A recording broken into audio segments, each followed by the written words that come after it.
શું નામ છે ભાઈ તમારું? જય જોહાર જય આદિવાસી. મારું નામ વિનુભાઈ માનજીભાઈ વાખલા. ગામ કયું? ગામ પાવ, તાલુકો ધાનપુર, જિલ્લો દાહોદ, પોસ્ટ નળું, ફળિયો સાપરી. અમે અત્યારે અહીંયા ધ્રોલ તાલુકામાં જે સરકારી હોસ્પિટલ ઉભા છે.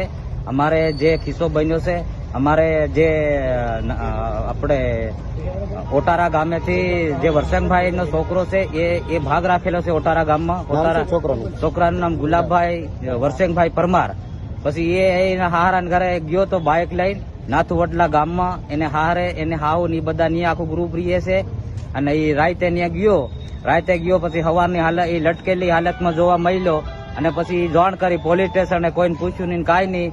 અને પોલીસ વાળા એ છોકરાની લાશ લટકેલો જોઈને ઉતારી અને લઈ આવ્યા સીધા હોસ્પિટલમાં લાવે અને ડેડ બોડી જે એ પીએમ કરાવી અને આ ભાઈને જબરદસ્તી સહી કરાવી અને આ ભાઈને સોંપી દીધી ડેડ બોડી કે તમે લઈને જવા દો.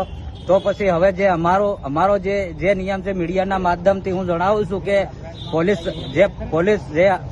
ધરોલ પોલીસ સ્ટેશન અમે ગયા, અમને એમ કીધું કે છોકરાને પીએમ થઈ ગયું છે અને તમે ત્યાં જાઓ તો સ્મશાન વિધિ કરી અને પછી આવો અને 4 દિવસ પછી છોકરાનો રિપોર્ટ આવશે કે છોકરો લટકેલો છે, માર નાખ્યો છે, હું કાંઈ એ 4 દિવસ પછી તમને જાણવા મળશે અને તમે તમારી ડેડ બોડી લઈ અને તમારા દેહમાં જઈને સ્મશાન વિધિ કરી નાખો.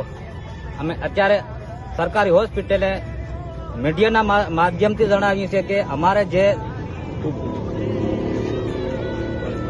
જે આગેવાન કોઈ નથી, એટલે અમને જે પોલીસ વાળા પાછા કાઢ્યા. એટલે શું કહે કે અમારી ફરિયાદ સ્વીકારતા નથી. જમાદાર સાહેબ ને કીધું, પીએ સાહેબ ને કીધું. ફરિયાદ શું છે? અમારી ફરિયાદ એવું છે કે અમારો છોકરો નાથુવડલા ગામે ઝાડ સાથે લટકેલો જોવા જડ્યો તો તમારે છોડવાની કોઈ જરૂર નહોતી.